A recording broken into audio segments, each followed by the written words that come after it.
All right, welcome to the Shatter the Script podcast. This is the Season 4 opener. I'm your host, Jared May. It's been a long time. We got a fantastic episode ahead for you guys today. We're not quite getting into the NI files just yet, the NIL files just yet. We are going to be covering a little bit of the NFL draft. We want to kind of go back in time to the Trump administration's impact on college football. Yes, we are now a political show. No. But it is important to note, as we do cover all things college football, and in this upcoming offseason / summer, we will be going after how to fix college football via the NIL files. So, hey, look, it's been a long time. If you're still with us, thank you so much. And if you're watching this, please subscribe to the channel, where we don't really ask for anything more than that. You can subscribe at Shatter the Script on YouTube. That is shatter like glass. And then on STS_pod on Twitter, and then at Shatter the Script on Instagram and TikTok. You can find us posting, 30 to 60 second clips and whatnot. So do want to give you guys a kind reminder outside of the subscriptions, and of course that helps our platform. We do have, I want to shout out 4 contributors that I have on this show who have done a really tremendous job, taking time away from their busy lives, like I have in the past, 2 or 3 months that I've been absent. But they take time out of their day and out of their jobs, just the same as I do. And some have kids, and some are are engaged and looking to be engaged, and all this sort of stuff. So I really want to give a shout out to the Ani brothers, Turner and Chad, our newest contributors, but a really special shout out to my brother Ryan and my cousin Jacob Clark, otherwise known as, if you guys may know them as, the medical guy and the analyst. They have been with me on this thing since practically the very beginning, contributing to the show, just talking ball, talking Dallas Cowboys. They were there for the track days, the Rook and the Kid.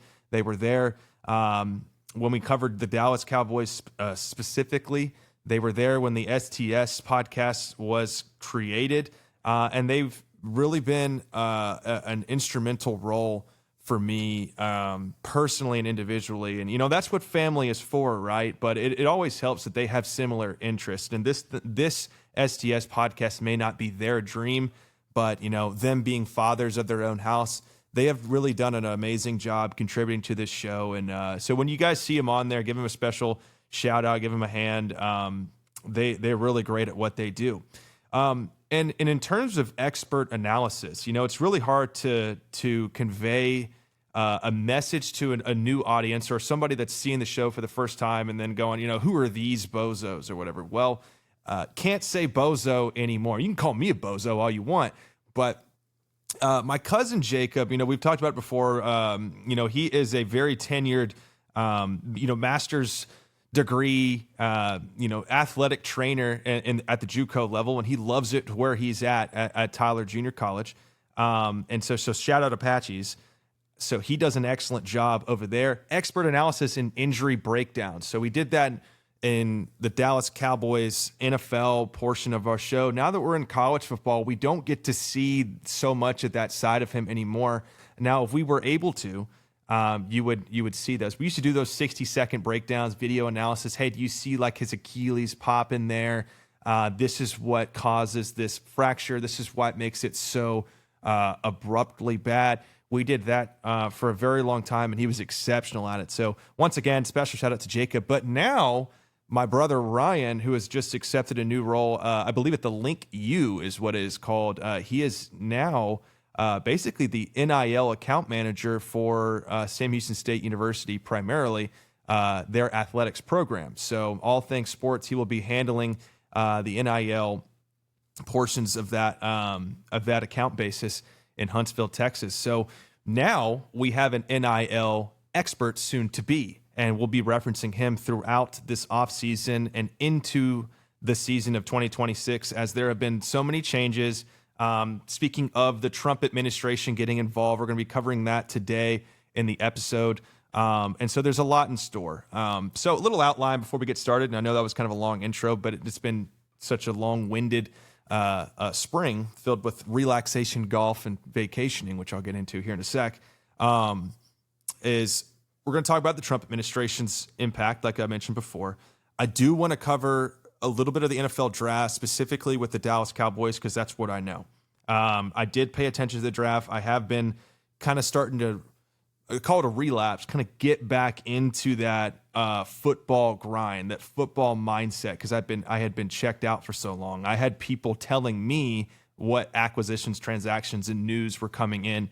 I went ayahuasca like dark mode for about 2-3 months. And, I think that's kind of like a real burnout. I mean, hey, Ella Langley does it. She needs time away from her great career as a country music star. Why can't I do the same? So, and then in addition, we want to talk a little bit about what are the updates on Trinidad Chambliss. What are some key head coach additions in college football? And then like a little snapshot preview of how the NIL files are going to work. Because I've mentioned it word of mouth a couple times. People are like, what the hell is he talking about? You can probably guess NIL files is in relation to a very popular and controversial political news story that's been going on for 7 years now, nearly a decade, that has kind of really pissed people off. But anyway, I thought it'd be a good kind of like break away from that political unrest to introduce a fun way to fix college football with the contributors intact. So we have a master Excel file that I've been referencing, over the weekend since I got back from a little solo vacation in Colorado. Just kind of going, oh man, like we did this conference realignment. This is how we want to contract the players. This is how we want to budget. So all that will be rolled out in sync. Sorry, couldn't help myself. In sync, no pun intended. As the summer goes along. And then, you never know. We might be able to find some connections and get some guests on here. I've been pitching at that for a little bit. And something to note with this show, lastly, and then we'll get into the nooks and crannies. This is 100% like raw dog. I have not put a single ounce of money into the show other than the equipment that I'm using and the subscription for the podcast host platform that I use. And then I guess I do an annual small subscription account for X just so I can have the extra analytics to the show to see if I'm growing and whatnot. So those 3 things, but like no advertising, no nothing. So might be able to get into that a little bit more this off season, and if interest continues to grow. We had some major growth this last year covering college football, specifically doing the top 25. The STS poll was a great success. I know there was, yes, it's very controversial. Well, it's because it's coming from in some people's eyes, a bozo, me. But in reality, it's a small committee of 4 people, primarily myself, that orchestrate the list, correct any errors, and then put it out there. And I thought we did a tremendous job. Tremendous. I thought the graphics looked great. Didn't put any money into that. Just straight up. I used to draw when I was a kid. Got an eye for that sort of thing. I thought the graphics were great. I thought the rankings were solid. I thought we kept up every single week. We were never behind. We always released. We always recapped it. We were very organized. So expect that kind of standard moving forward with the STS podcast.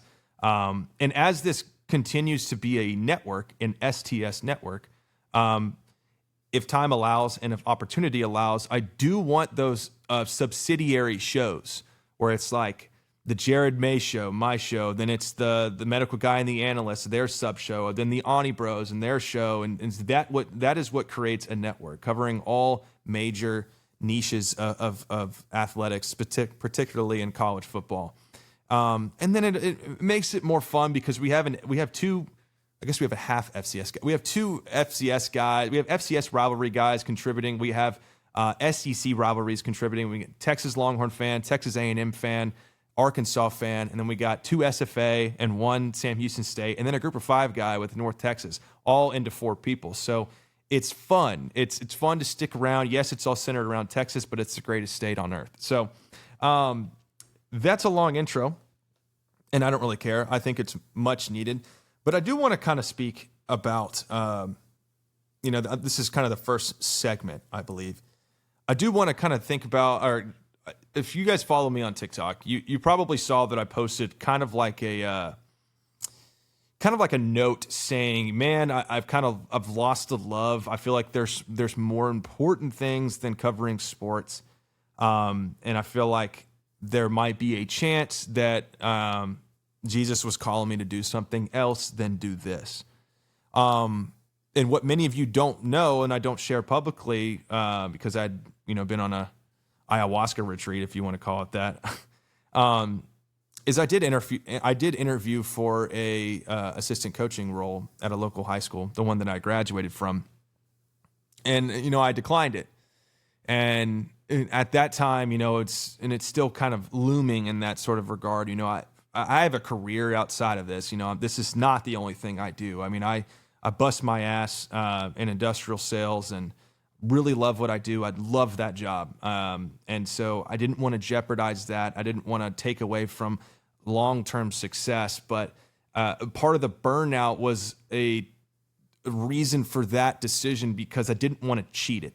I didn't want to cheat those guys that are busting their tails over there at that high school and really trying to build a program that I deeply care about and want to be a part of and want to change someday.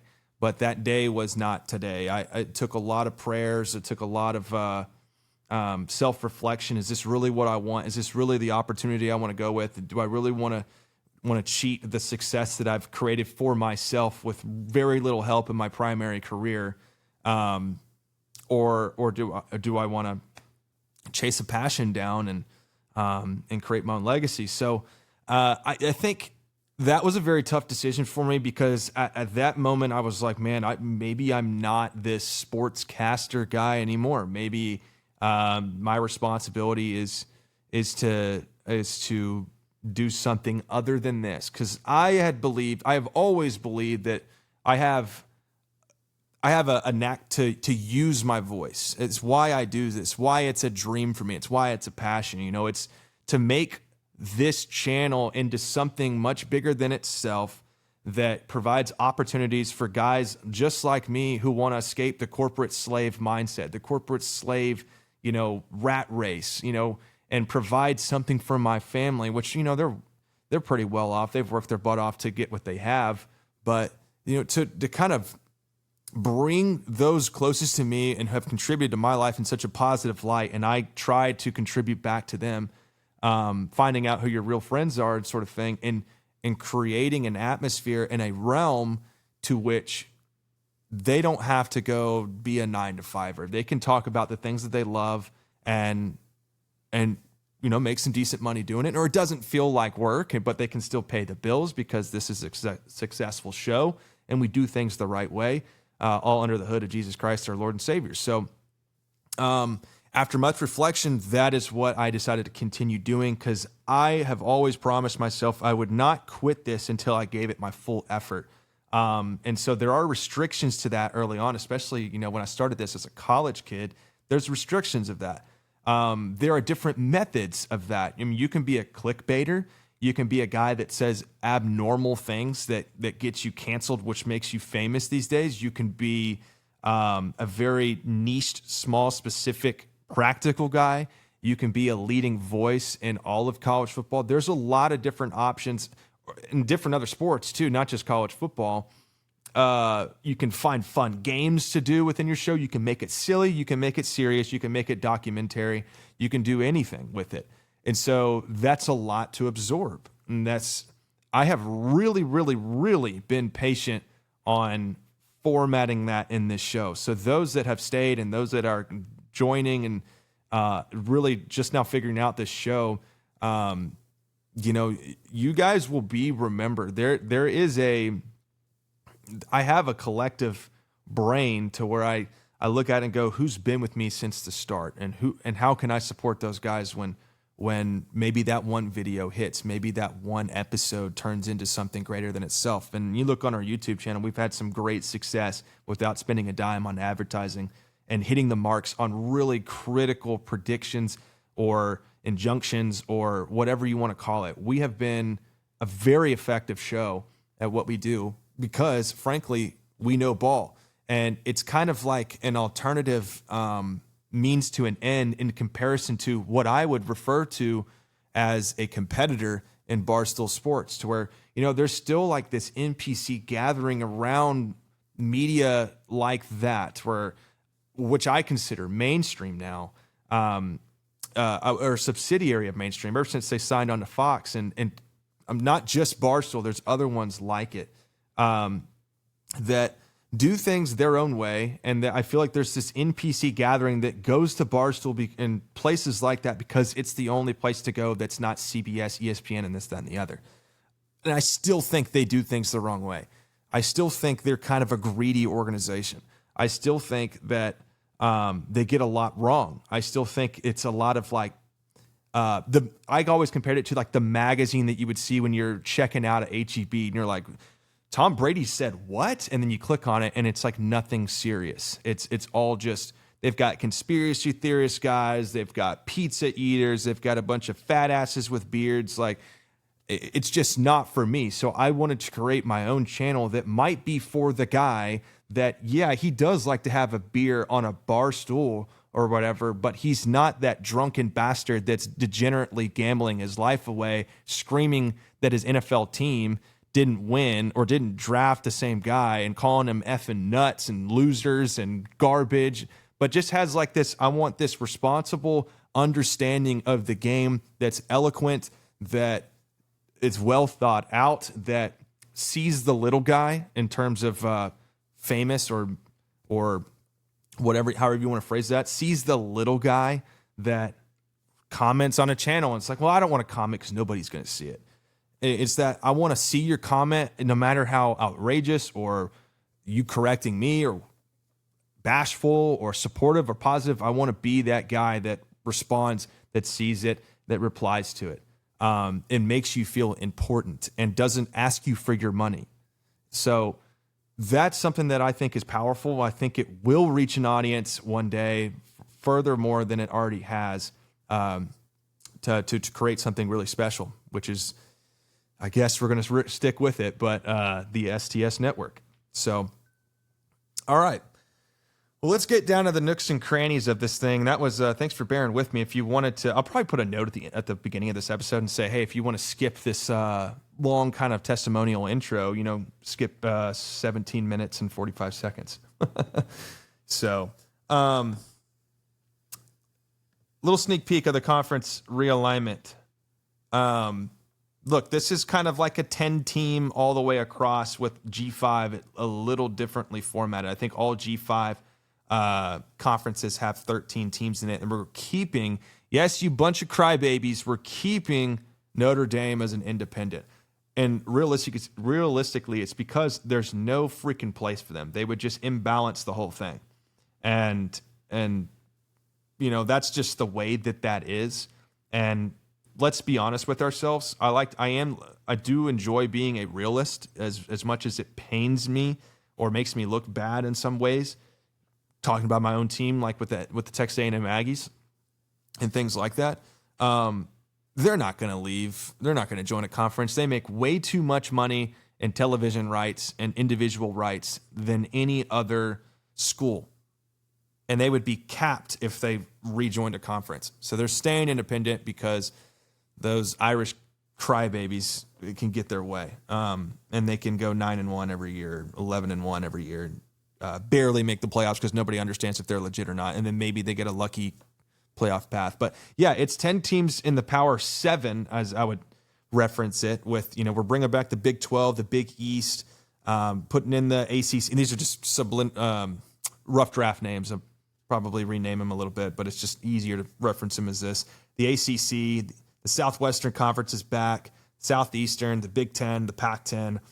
And then kind of we're going to stick with this 12-team playoff, but we might go back and change some things. That's unofficial. But, I literally have like playoff schedules lined out here from the 2025 season, how it would have played out if these conferences. It's really cool. It's really cool. And I'm not even an Excel wizard, but I had played with this thing for like 3 or 4 months during the season. Hey, you got this master Excel list. It's a little sneak peek for you there. All right, let's get into the Trump administration with college football. So I really did think this was important because he did do some good things for the sport. Love him or hate him, I am not here to be that kind of guy. I mean, I'll just be out in front and honest. I think the Trump administration portrayed me personally, but fair is fair. If there's some really cool stuff that he's doing for the sport that'll help, that he's contributing with Nick Saban, that focuses kind of primarily on educating these kids, getting them out of college in a timely format, 5-year cap, whatever it may be, then I'm all for it. But yeah, don't get anything twisted. Just because I'm from Texas and all that kind of stuff, that bastard betrayed me. So, moving on. Look, there was a sweeping executive order targeting college football, April 3rd, 2026. They signed the Urgent National Action to Save College Sports. I'm surprised there's not his name in there as well. And so they directed the NCAA to reimpose national transfer restrictions. So this restored a one-time unrestricted transfer rule for undergraduates. It required automatic redshirt penalties for second undergraduate transfers and allowed a second free transfer only after degree completion. So in order to emphasize fast tracking getting your degree, go get your bachelor's, go get your associates. I'm sure it more dictates bachelor's degree. Once you get your bachelor's degree, you have a second free transfer. Pretty good, right? We want to promote education. We want to get these guys studied up and get a bachelor's degree so they have a career after football if that falls apart due to injury, lack of talent, lack of opportunity, bad agent, whatever the case may be, right? This is some good stuff. It also creates a consensus, which through parenting, as I would call it, not legit parenting, but through government parenting, as bad as that sounds, we want to limit the amount of transfers legally that somebody can do, because the transfer portal, as we've noted in the past in season 3, is completely wild, wild west. And so we want to put a rule on that, a legislation that says, hey, look, we're going to only transfer one time. And then if you do it a second time, it's a redshirt penalty. You lose a year eligibility. So it brings that 5-year cap playing time or playing time frame, eligibility time frame, down to 4 years. I would imagine that's how it works.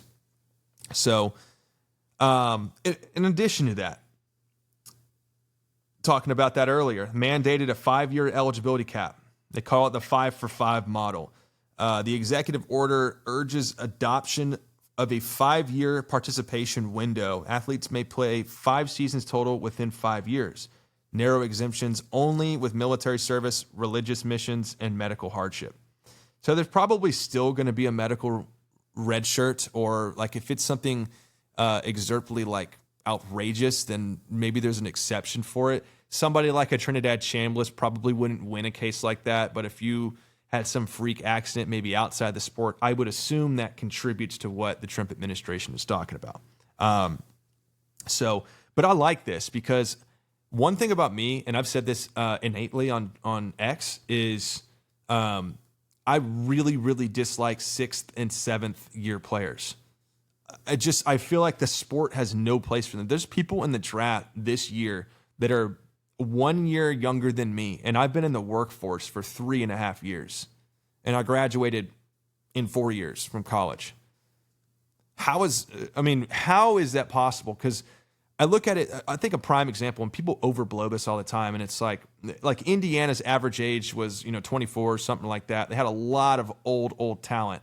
And that's just the way that they recruited, and I've talked about that previously. And then Oregon is average age of 21, 22, and which is kind of on the better half of most teams, I would imagine.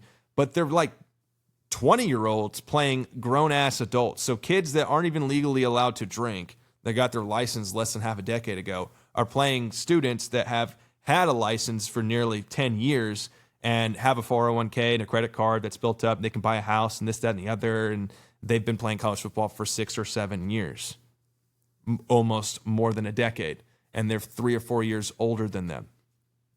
So I think that's preposterous. I think that's I've always I think this is a harsh rule, but I've always wanted to put a restriction on players like that in Heisman and award ceremony rankings, because they're not college kids. They're grown-ass adults that either should get a move on or enter the NFL draft and try their luck and get an agent. But the new rules of college football with the COVID year, with the medical red shirt, with the legitimate red shirt, with the 4 years of true eligibility, with the transfer portal. Guys like TJ Finley, get the hell out of town, bro. Like, and not him specifically, but just get the hell out of town. It's time to move on. It's time to go get a job. And that's what I think this administration is trying to, and really Nick Saban is probably driving this, and others around him, is to really drive the education portion, is get them something, because if you're going to make this rule happen, then we need to orchestrate it around prioritizing a bachelor's degree program where it's get these young adults educated so that they have a life after the sport. Because, I mean, you're in the 1% of the 1% if you make it to the NFL. There's no guarantee that you're going to get an extended contract. I can get into that all day long. You understand what I'm saying? So the 5-year eligibility cap is another 5-for-5 model, pretty good. Establish federal guardrails on NIL and pay for play. This order defines and targets fraudulent NIL schemes, including payments above fair market value. That's probably like a form of tampering, I would imagine. NIL deals tied directly to enrollment or on-field participation, and booster-led collectives acting as de facto salary pools. So, this is kind of like focusing on those rich, entitled, like third-party organizations that are really trying to get after a guy like Brendan Sorsby, for instance, at Texas Tech, $5 million or whatever, which, by the way, just recently, literally today, I'm recording this on, what is today? The April 27th, Monday, April 27th.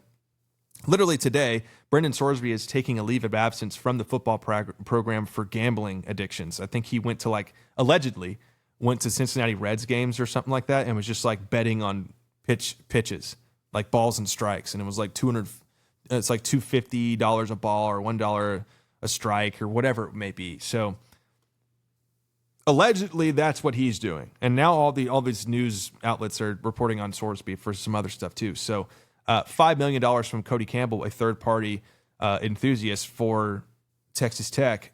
Now there's some repercussions. Not the leave of absence, quote-unquote, on-field or off-field that we would have anticipated for Brendan Sorsby. There was a lot of talk around his kind of like facade-like mediocrity, where it's like, okay, the facade is that he's a pretty damn good quarterback and he's elite, but then if you really delve into it, the mask is he might be mediocre. That's what the theory is around some college football people. Not particularly me, but I've seen that out there, so you might have seen it out there. So guys like that, it's kind of prohibiting that. These are these fraudulent schemes. So like a guy like Dave Portnoy and Tom Brady tampering Bryce Underwood to go from LSU to Michigan because that's their home state, and those dudes have gobs of money. Who knows? Dave Portnoy probably blackmailed this kid into committing to Michigan and never leaving, because 1 year in the Wild Wild West and having all that crap go down with his head coach and he willingly stays, most people would be out. But that's primarily a joke. But and in another example, oh my gosh, I think I forgot what I was going to say, but there is another example. I think if I think of it, I'll come back to it. In addition, leverage federal funding as an enforcement mechanism. That's probably way too complicated, but review grants, research contracts, and federal funding linked to universities. This probably correlates with my brother's new job, which evaluates whether schools violating NCAA rules should remain eligible. This ties college football compliance to broader federal relationships, including defense and medical research funding. Explicitly prioritize women's and Olympic sports protection, so kind of helping out the women's sports there. Mobilize the Department of Justice on NCAA antitrust defense. Pressured Congress to act without waiting for legislation. I haven't read in a while, guys. Sorry about this. While acknowledging that only Congress can permanently settle NIL transfer to employment status, the administration stated that further delay is not an option. So really kind of we got to move some stones here. We got to pour some concrete. We got to get these roads fixed. Let's, not literally, metaphorically, let's get some things into action here. So yeah, that'll probably trigger some lawsuits coming up with some particular athletes. One dimension would be Trinidad Chambliss, which is a great transition. here in just a sec. But overall, I just want to kind of outlay what the Trump administration did for the sport, because, like, again, criticize him all you want, be pissed at him all you want. Somebody had to do something. Somebody had to make a contribution. Sorry, my door was moving behind the camera. I was like, hey, calm down.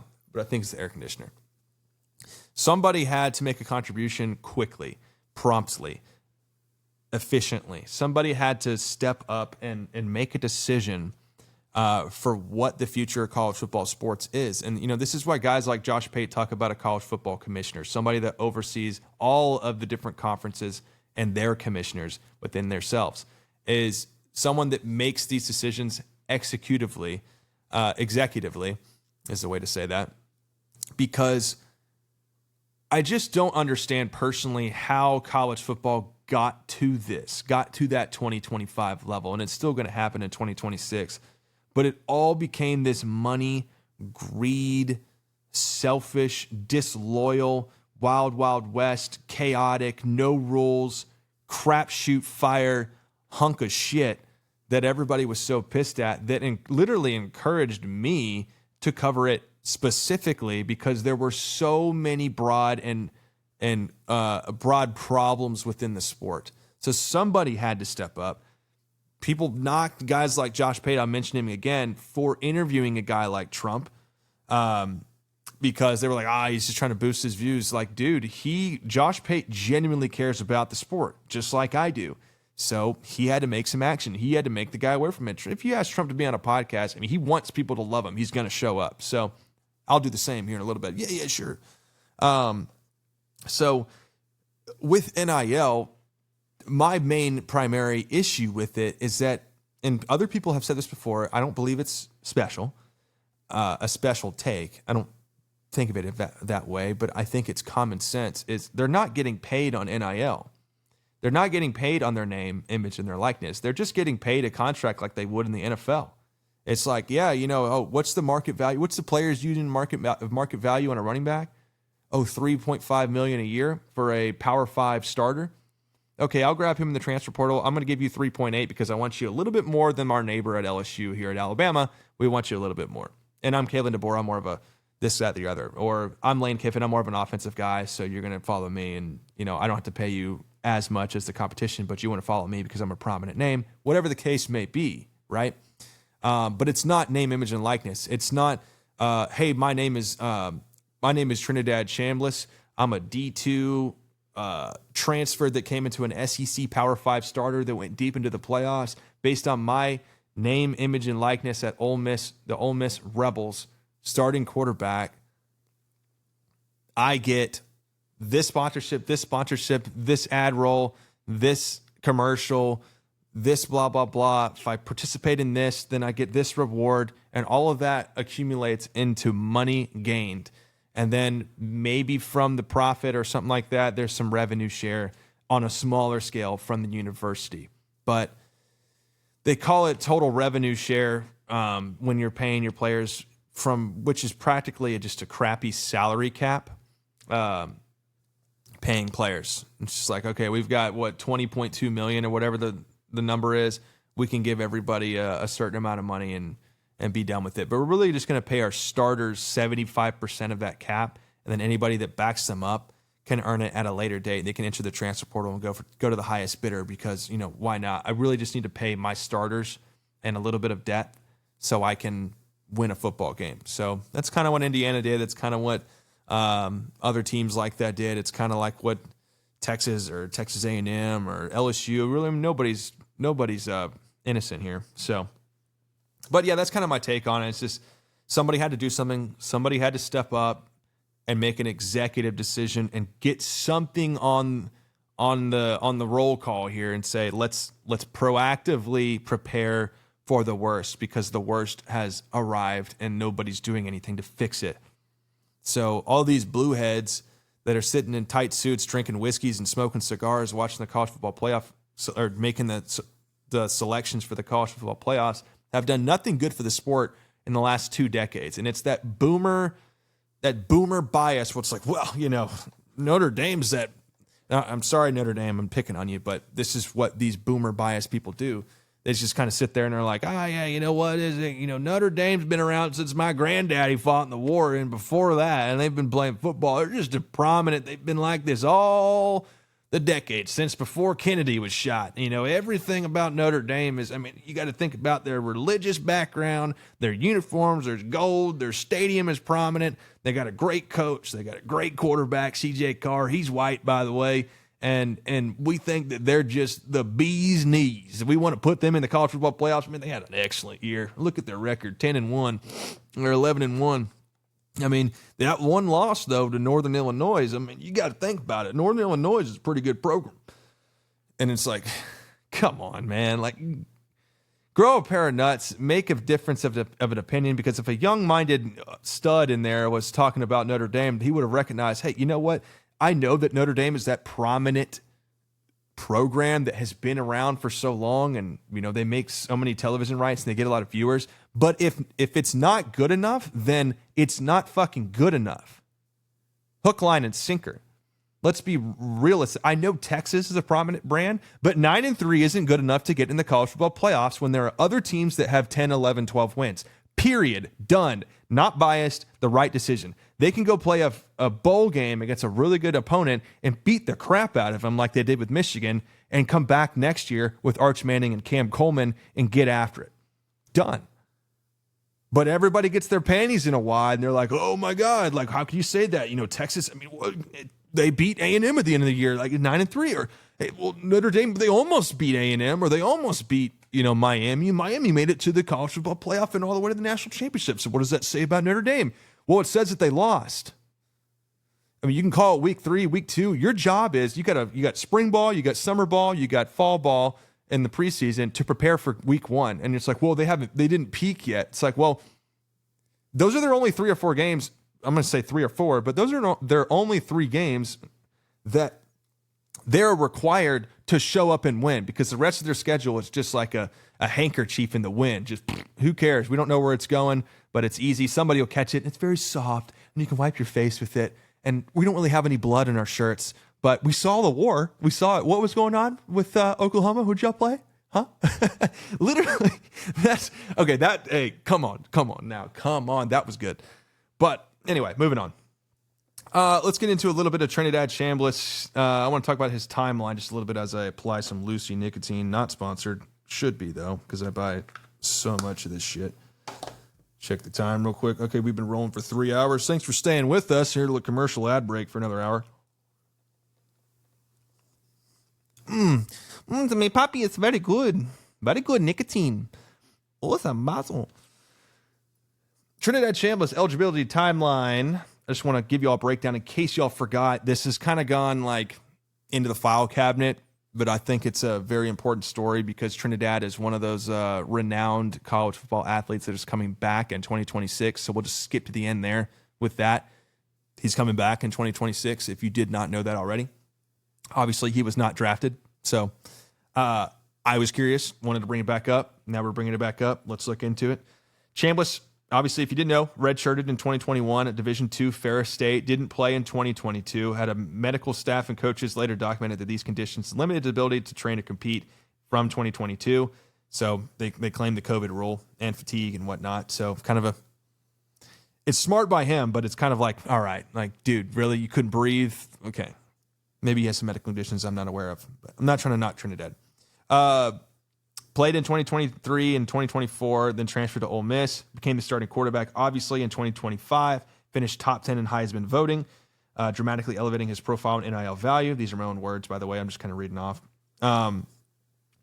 So with this lawsuit, January 9th, 3 days after the worst event in United States history, January 6th, the NCAA denied Chambliss's request for a 6th year of eligibility and claimed it was insufficient documentation.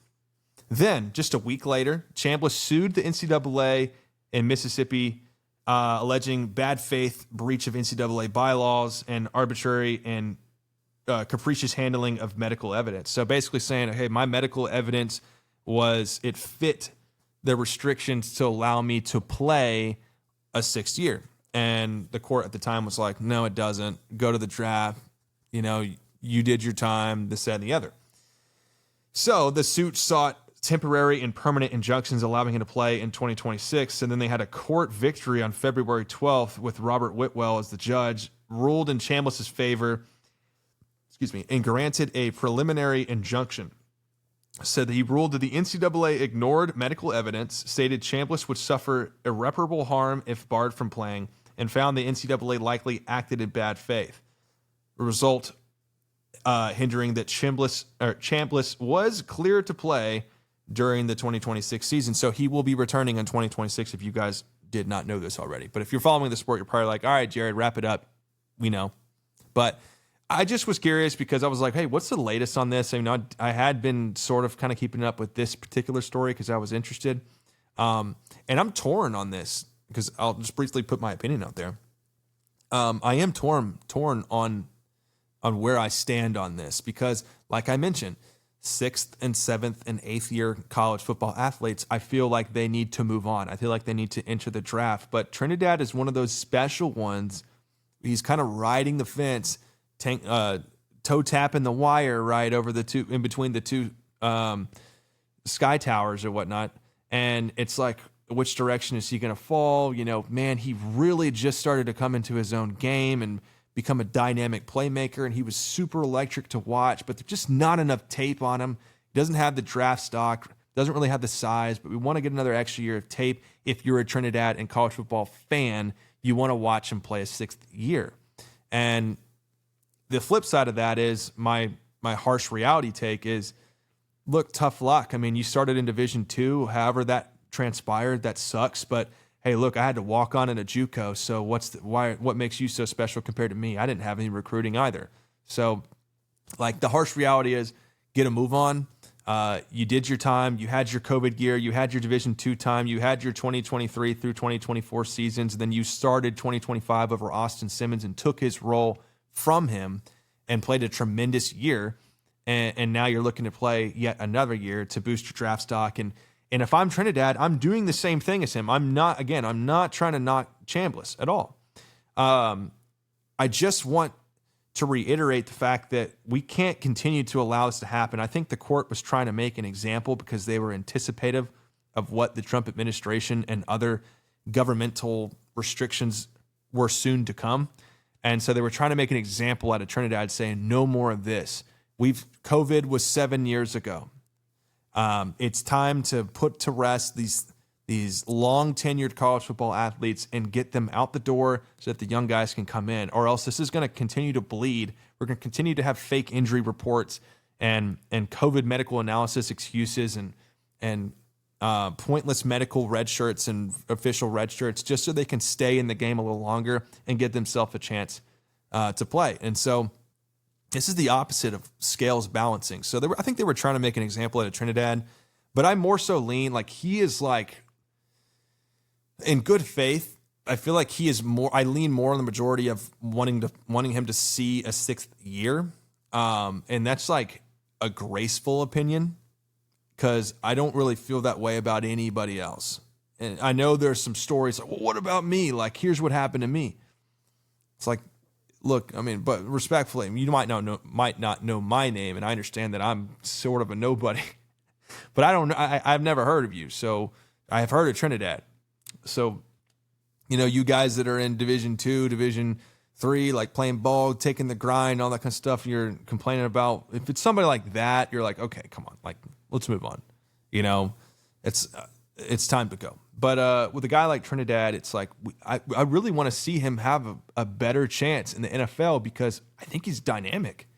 And he made some really, really incredible throws against a prominent defensive opponent in Miami in the playoffs.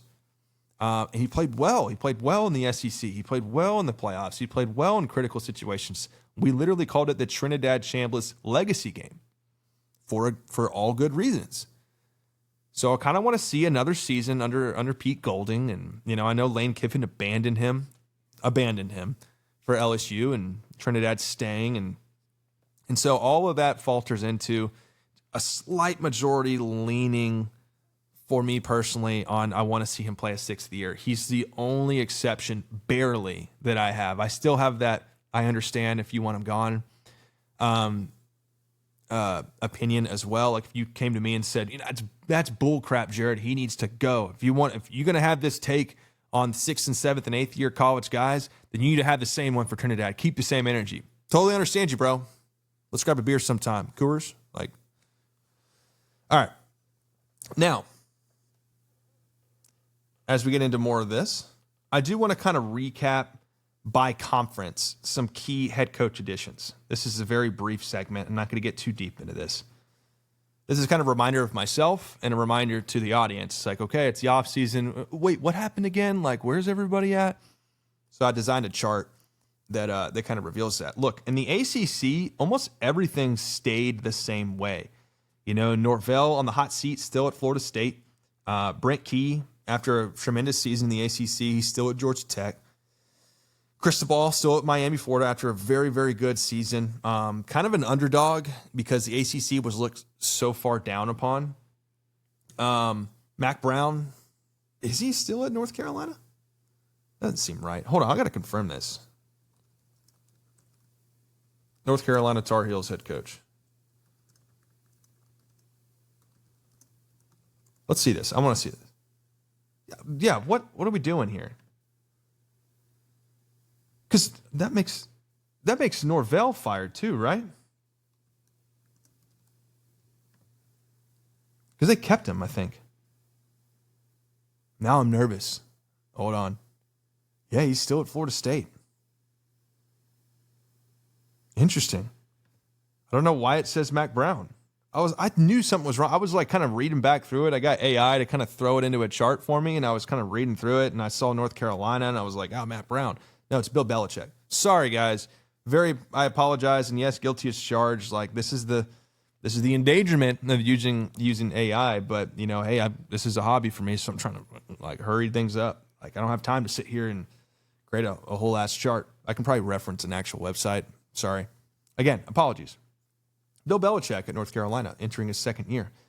But yeah, everything kind of stayed the same in the ACC. One key addition, Boston College acquired Bill O'Brien. So he's kind of bounced around from the Houston Texans and the NFL as both a coordinator and a head coach, and then back to, I believe it was Ohio State it was Alabama, I believe, as an offensive coordinator, now taking over at Boston College as a head coach. And then, of course, the biggest one was James Franklin to Virginia Tech. So a lot of Penn State guys, a lot of blue chip players probably followed into Virginia Tech. Virginia Tech is a very, very cool stadium, very, very cool traditions. Like this is a very intriguing hire because people probably scoffed and thought he was going to go to some bigger Power 5 school that's more electrifying. It's more broken headlines like, holy crap, James Franklin really got his revenge. But I really think he took it upon himself and to go make a name for himself outside of Penn State, where I argued in the past that the recruiting process takes care of itself at Penn State. That's not the case at Virginia Tech. So I would argue he's more of a player's coach, and he's good with X's and O's, but I think he's more of a player's coach. And I think that's going to attract a large audience in a good portion of the country geographically that could acquire some good athletes. So he's kind of right there in that hub with Kentucky, Tennessee, and kind of the Midwest, and he can attract some talent from the coast like North Carolina, South Carolina. There's a lot that can happen for Virginia Tech. So, and money talks. So they'll be growing their NIL program prominently as James Franklin continues to take over. In the Big Ten, a couple of changes here. Of course, you got your Kirk Cignettis and your Michigan replacement, Kyle Whittingham. I believe he's kind of an older fella. PJ Fleck still at Minnesota. Matt Rule still at Nebraska. Ryan Day still at Ohio State. Dan Lanning, another key addition, Penn State with Matt Campbell. Now, I watched a couple interviews with Matt Campbell talking about his team, and if you didn't know this already, but pretty much all of Iowa State transferred to Penn State in addition to their already taking care of itself recruiting process in Pennsylvania. So keep a really keen eye on Penn State, because I think Matt Campbell's an excellent coach. He did an incredible job at Iowa State in the Big 12. Not a big branded school. Kind of like your 7-5, 8-4, like sleeper team, a lot like a Kansas State is in the Big 12, where it's like, okay, don't sleep on them. Like in the schedule, you got them, you're playing them away at week 6, like going off a 2-game win streak. Like, don't spoil it with Kansas State. They got Avery Johnson, or they got a Deuce Vaughn, or they got a Colin Klein, who's now the head coach at Kansas State. We'll get to that in a second. So, that's the key addition with Penn State there. I'm really intrigued to see what Matt Campbell does. UCLA changed with a new coach. USC still has Lincoln Riley. And we move on. Wisconsin got a new coach, I believe. All right, into the Big 12. Arizona State still sticking with Kenny Dillingham. Big-time name there. Really like what Arizona State's going to be able to do. I know they lost Sam Leavitt to LSU, but Arizona State they had a kind of a down year last year, but their defense was excellent. Their defense, I mean, we saw that against Texas Tech, who had the best defense in the Big 12. Arizona State could compete with the best of them. So let's not downplay Arizona State. Baylor, with the addition of DJ Lagway, still sticking with Dave Aranda over there. BYU is still sticking with the same guy. Cincinnati, Colorado still sticking with Deion Sanders. Houston, keep an eye on these cats. Houston still has Connor Wegman. I believe they have one of the I'm going to get this wrong. They have a very high-ranking top 5. That's a good way to put it. Very high-ranking top 5-star quarterback backing up Connor Wegman. My brother, who was at the spring game, was kind of like saying, hey, look, Connor Wegman didn't really play much. They kind of just ponied around and showcased the 5-star. So a lot of big things in expectation for this young cat in the Houston Cougars QB room. So taking over for Matt Campbell at Iowa State is Jimmy Rogers. Kansas State, this is the one I wanted to talk about. This is your Colin Klein. So offensive coordinator for your fighting Texas A&M. Aggies departing, kind of took the deal right before the Miami game, I believe, or it was allegedly agreed upon around that time frame, and then and made the transition back to his alumni. I think that's a really excellent fit for Colin Klein. And his offense fits spectacularly with Kansas State. And I say that because he practically ran his offense, a hybrid version of it, where it was kind of spread/pro style, focusing on the run game. It was very balanced. And, there might be stats that say that I'm wrong on that, but I watched the Texas A&M Aggies under Colin Klein quite a bit. It seemed like he was very balanced. There was a lot of play action. There was some, 2 tight end sets that would come in. It was ground and pound, committee backfield. Wasn't afraid to use 2 or 3 running backs throughout the game. Wasn't afraid to get the quarterback moving. Recruits a lot of mobile quarterbacks. So a guy like Avery Johnson really fits into this at Kansas State. I look forward to seeing what Colin Klein can do and enhance this offense, and maybe some recruitment at Kansas State.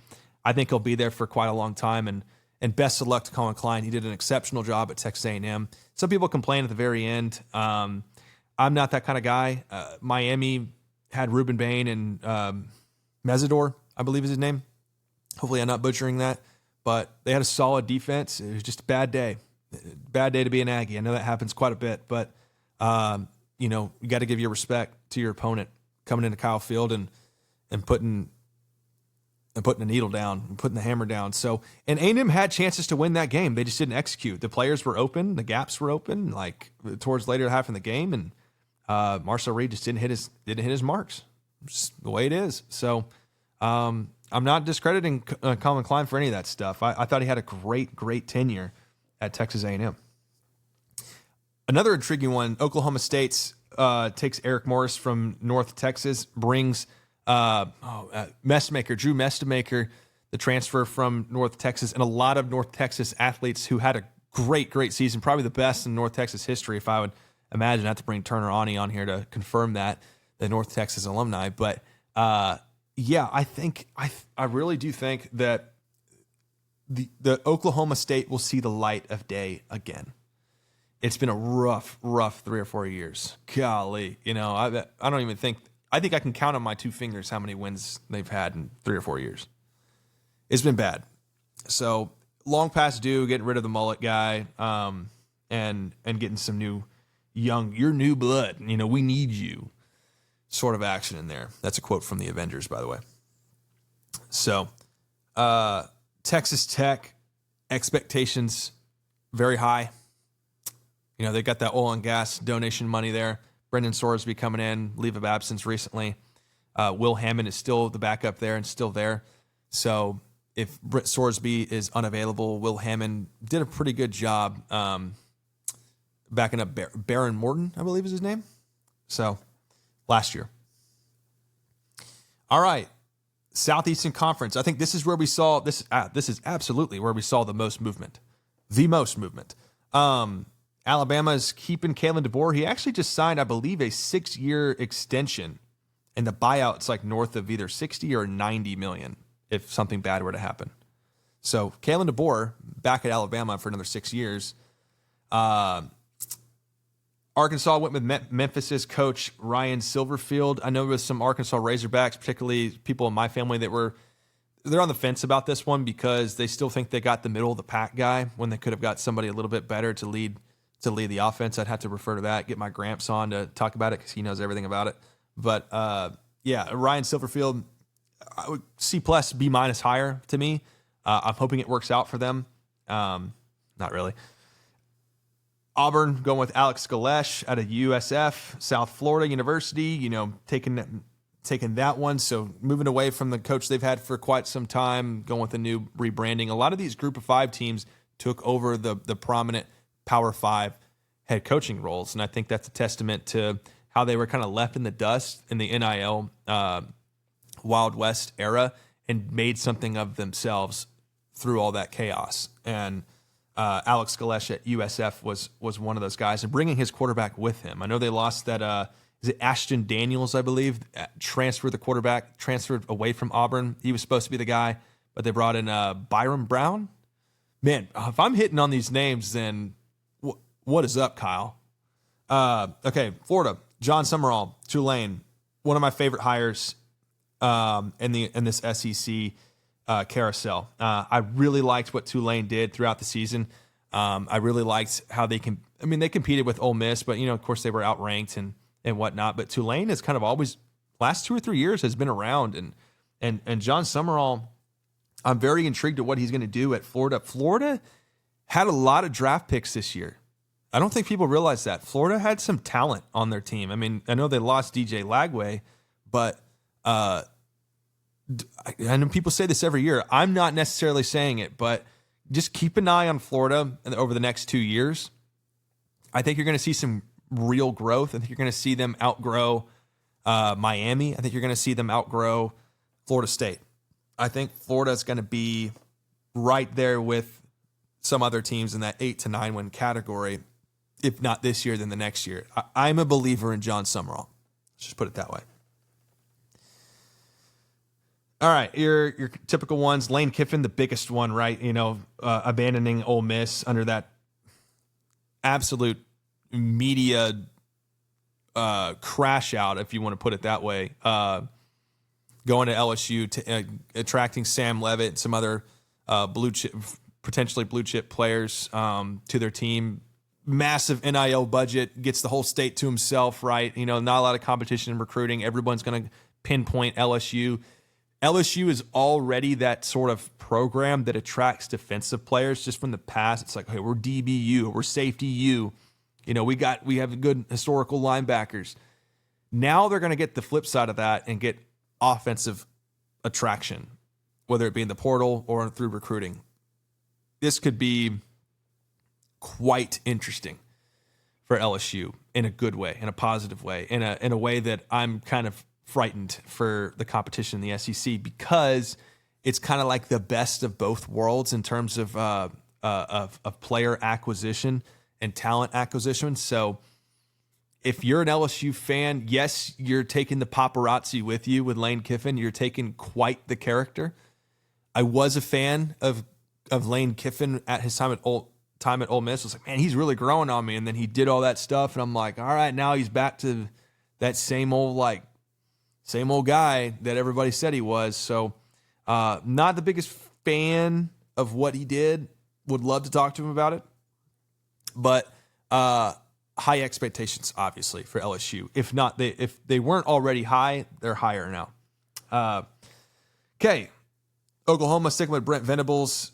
Ole Miss, Pete Golding taking over his first head coaching role. Shane Beamer, still love this guy. I still stand by Shane Beamer. I think he had a bad rap last year. I know Lenore Sellers is returning this year. Really, really good player. Very talented, kind of a five-tool quarterback. Very anticipated on how he's going to be looked upon in the draft next year. He was a Heisman candidate in the preseason of 2025. They had a very tough schedule. I'm like 7 straight weeks of ranked SEC teams. Almost took A&M out at home and spoiled their season, but somehow, miraculously, they came back, and I was at that game. Thank you, Brendan Suckley. All right, and then the rest is the rest. You know, Tennessee, Josh Heupel, Texas, Steve Sarkisian, and Texas A&M, Mike Elko. Really, really enjoying his tenure, and Vanderbilt, Clark Lee. So, all right, last segment. I saved the most important news, I guess, for last. The last segment is NFL draft. And, you know, if you guys aren't aware of the happenings of this, I mean, quite some interesting stuff. I thought that it was a very front-loaded draft. And the medical guy, Jacob, my cousin, contributor to the show, I would venture out to say that he would agree with me. Because he was the one that kind of mentioned, he was like, man, you know, after like 1.5 rounds, like closer to round 2-ish, everybody was like a third-round pick. And so that's going to be interesting in how that correlates and translates into these young-ish players in their NFL careers. But seriously, like there was this big gap between rounds 1 and 2 and then 3 and 7. So I think that's why you didn't see a lot. Like there's just some people in there that kept 3, like the Denver Broncos. They had 7 picks and 3 of them were in round 7. Usually you would see like, hey, I'll give you 2 7s for like your 5th or whatever. Like if you have an additional 5th round pick, like I'll trade up. I want to get some bigger talent. Like there wasn't like a crap ton of movement where you would typically see movement. Like we want to move capital around in this draft. I didn't see a lot of that in the draft. Now, there's a lot of talk about the Dallas Cowboys draft. And I know there's a lot of talk about the Dallas Cowboys in general, and it's technically my team. I do want to talk about that because particularly their first 3 picks because, well, we'll get into it. And, you know, some other teams, I was very intrigued on the direction they went. Let's particularly with the Jaguars. Their first pick in round 2 was the Texas A&M tight end, Nate Borkircher. And you could have gotten him in like round 5. And so and they went back-to-back Aggies. They went Borkircher, and then they went Albert Regis, the defensive lineman, in round 3. And so they really beefed up their trenches in the first 3 picks. And then they kind of just dashed around from edge to wide receiver the rest of the draft. But it was interesting. And by any means, like, Jaguars were really solid last year. Kansas City Chiefs, I thought they had to steal the draft. And I want to give a shout out to a colleague of mine who I was talking with during my time in Colorado, big Buccaneers fan. Congrats on Reuben Bain Jr. But he was mentioning, he's a guy from Omaha, right? Omaha, Nebraska. He was mentioning that Emmett Johnson is quite the stud. And as a guy that used the dynasty for the Nebraska and in the video game, I kind of got to learn Nebraska's roster quite a bit. So I started watching a lot of their games. And he's right. I mean, Emmett Johnson is kind of like a 5-tool running back. He can catch out of the backfield. He has some physicality. He's not super small. He's kind of like your Tony Pollard-esh with fresh legs gasher. So in a world where there is committee backfields galore, I think Emmett Johnson is going to find quite a role in the Kansas City Chiefs offense this year. So, and they're going to need it. I mean, the Chiefs are not a team that have had a strong running back in quite some time, and since like Kareem Hunt's days when he was pre-beating his girlfriend. So I'm intrigued with Emmett Johnson. And then, of course, Fernando Mendoza going number 1 overall, quarterback, Indiana, almost stepping the logo. That's great.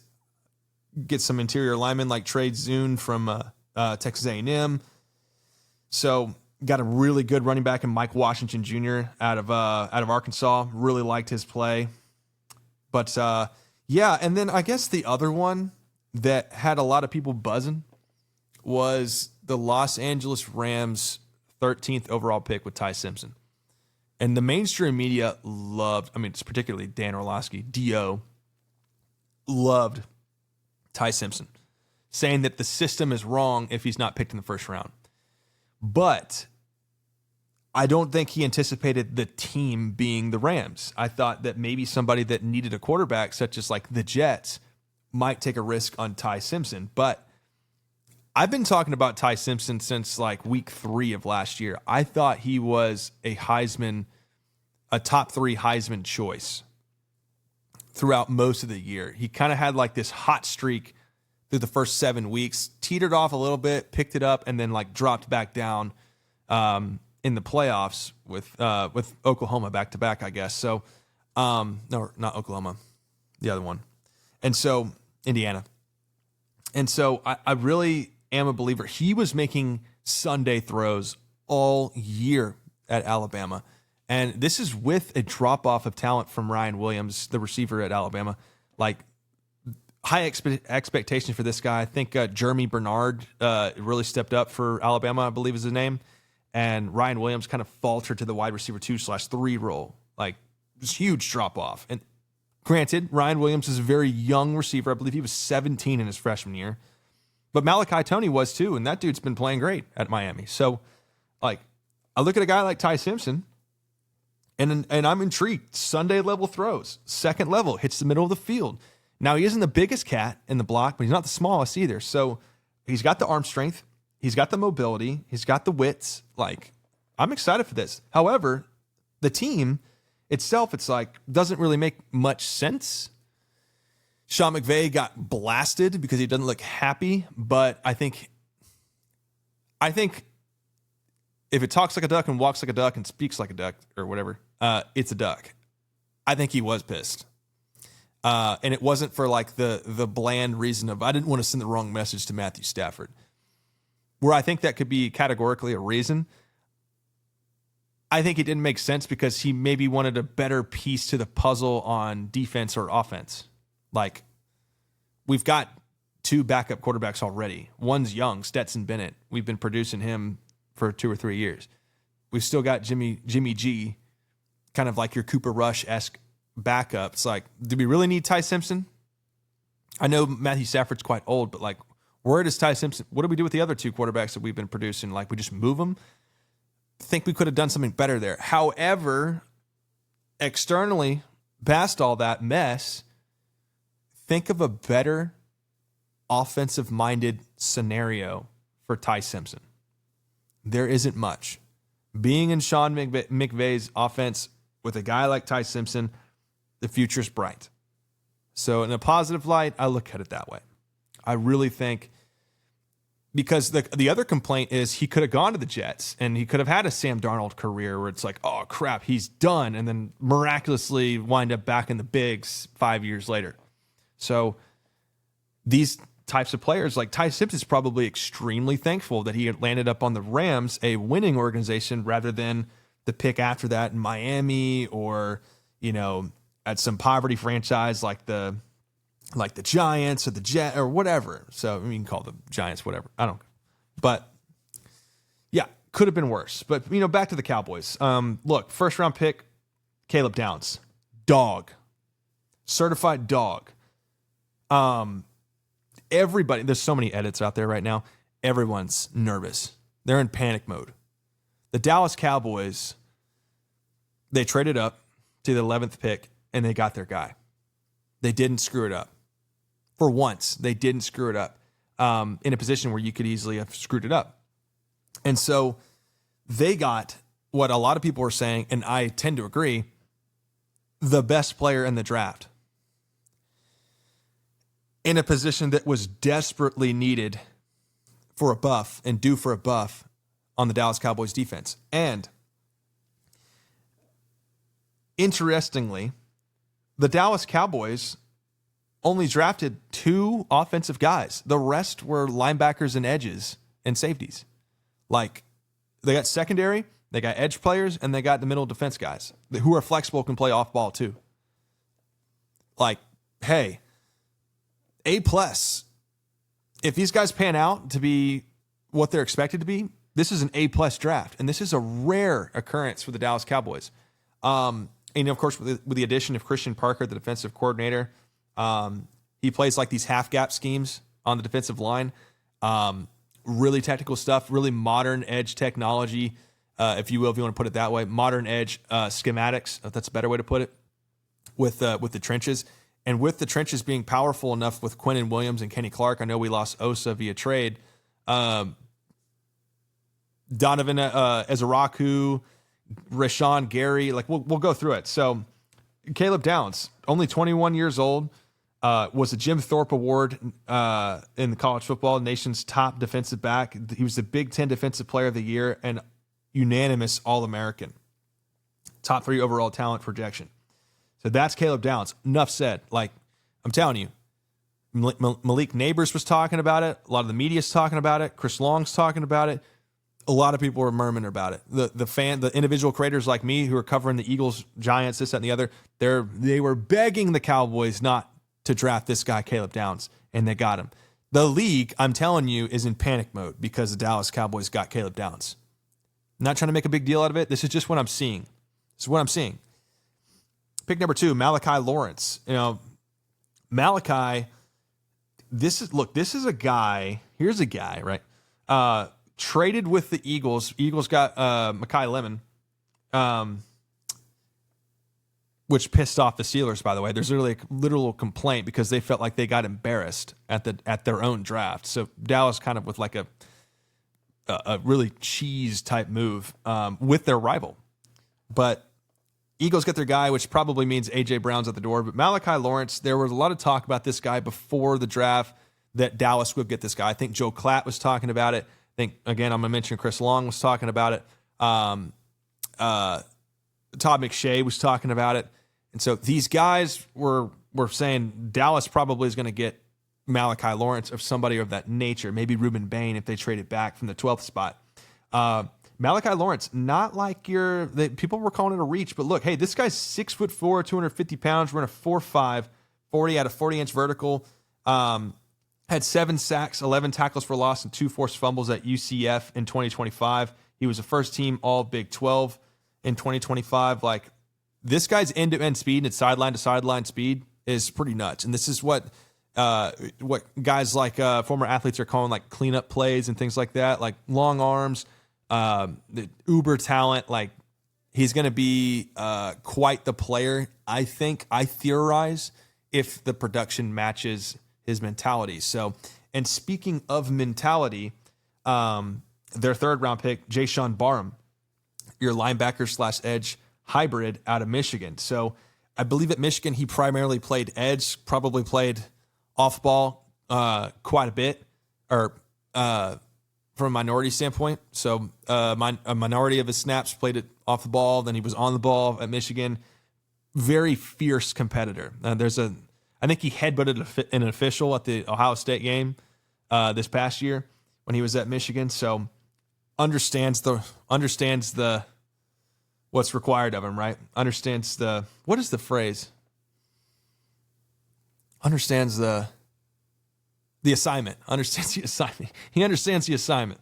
And so 6'3", 240 pounds, former 4-star recruit, started his career at Maryland, I think where he played most of his linebacker snaps. Dallas talked about starting this guy at linebacker, which is where they desperately need help.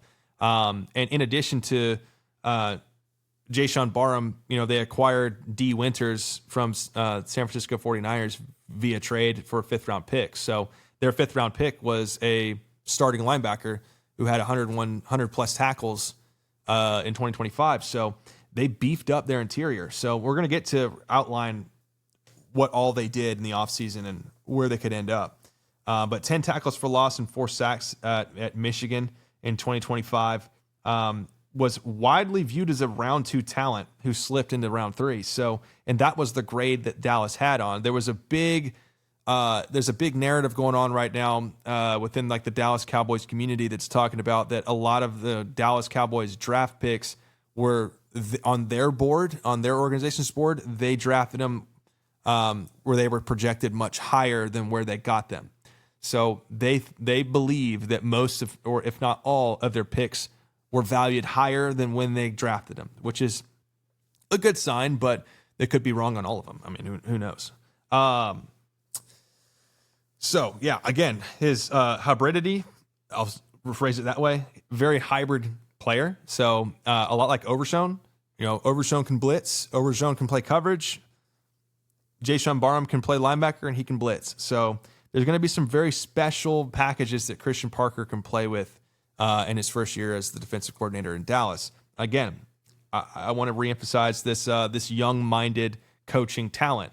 You got your players coach with Schottenheimer. You got Clayton Adams, the offensive coordinator, did a really good job repatching the offensive line in 2025, arguably. The offense really didn't need to touch at all. The talent is there. A lot of speculations with George Pickens. I understand that. But the defense was obviously the major problem. They couldn't stop a cold. They couldn't stop Russell Wilson and on the New York Giants. I mean, what are we doing? So anyway, that covers. I just wanted to cover their first 3 picks. Now they did take a big old offensive tackle from Penn State. They did get a cornerback from Florida who was viewed upon as one of the best in the draft in the 4th round, I think. Very tall, lengthy type guy. So Devin Brown, I think is his name. I'm going to verify that because I believe that is his name. Where are you at? Yeah, Devin Moore, cornerback from Florida.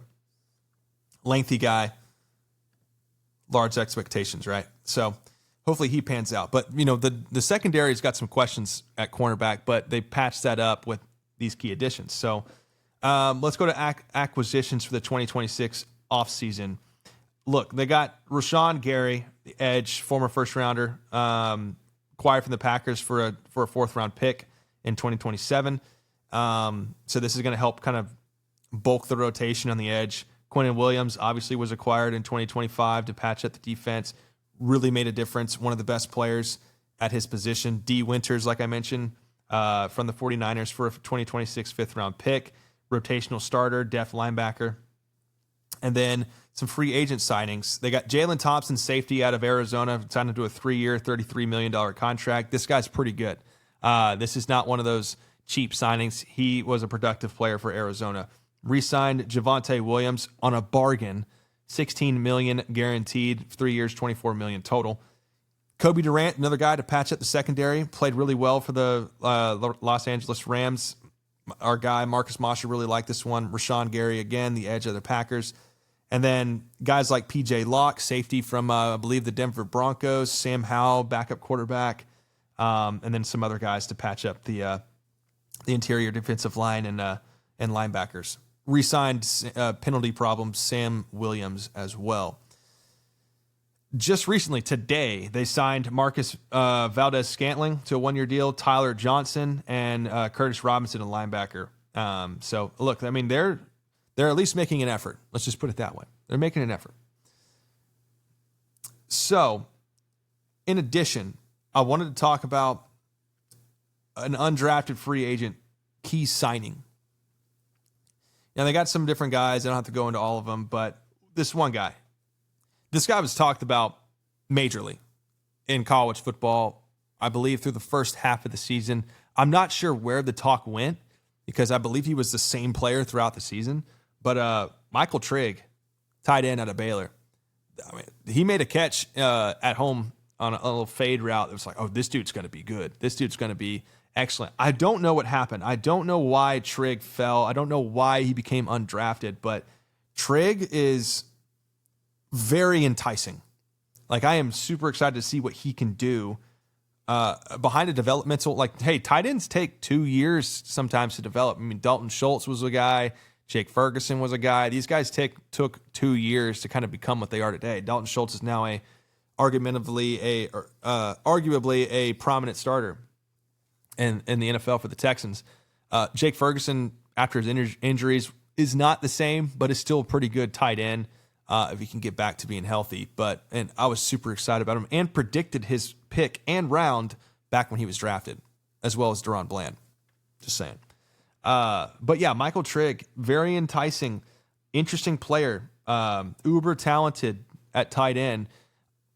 And so we'll see where they're going to be able to place him behind Schoonmaker and hopefully takes over Schoonmaker's role. And no offense to Schoonmaker, but yeah. And then just getting into departures, because I think this is noteworthy. And I know I'm kind of rushing through this, but I don't really cover NFL anymore. I just was interested in the Cowboys draft. But Micah Parsons obviously left, so we exchanged him for Kenny Clark. Which turned into Williams, Lawrence, Moore, and Overton, some of their draft picks. Free agency losses. Now, this is a guy I want to say there still might be a chance on. I might be talking out of my ass here. He might have been signed with somebody else. But Jadeveon Clowney, I would bring that guy back. That dude played with a lot of effort at his age, produced very well in all things considered. Dante Fowler, gone. Donovan Wilson, gone. Kenneth Murray, thank God, gone. Miles Sanders, completely scrapped with his knee. He's done. He's gone. Jalen Tolbert, the most unemotional, unimpactful wide receiver 3 I think Dallas has had in quite some time. He went to the Dolphins. Lost some guards. Jack Sanborn back to the Bears. Wanye Thomas, really like that dude. I thought he was a dog. Goes to the Colts. And then a good kind of like depth player on the offensive line, Brock Hoffman, left as well. And then Logan Wilson was released. Who didn't help whatsoever for the Dallas Cowboys defense. So bad linebackers are gone. New young linebackers are in. We'll see if that helps the Cowboys defense at all. But I am very excited to see what Christian Parker does with his scheme, with the pieces to the puzzle that they added. I think they can be. Look, all you need is a top 15 defense with what Dallas has on offense, with a healthy CeeDee Lamb, George Pickens, Dak Prescott, Javonte Williams / like a pretty good run game. Above average offensive line, pretty good coordinator. Like, all you need, you had a top 3 offense. All you need is a top 15 defense, and you win your division, and you're a playoff contender. Let's see if it happens. So, very excited for that. But all right, that concludes today's episode, and again, happy to be back. Now, happy to be back, and this was super fun.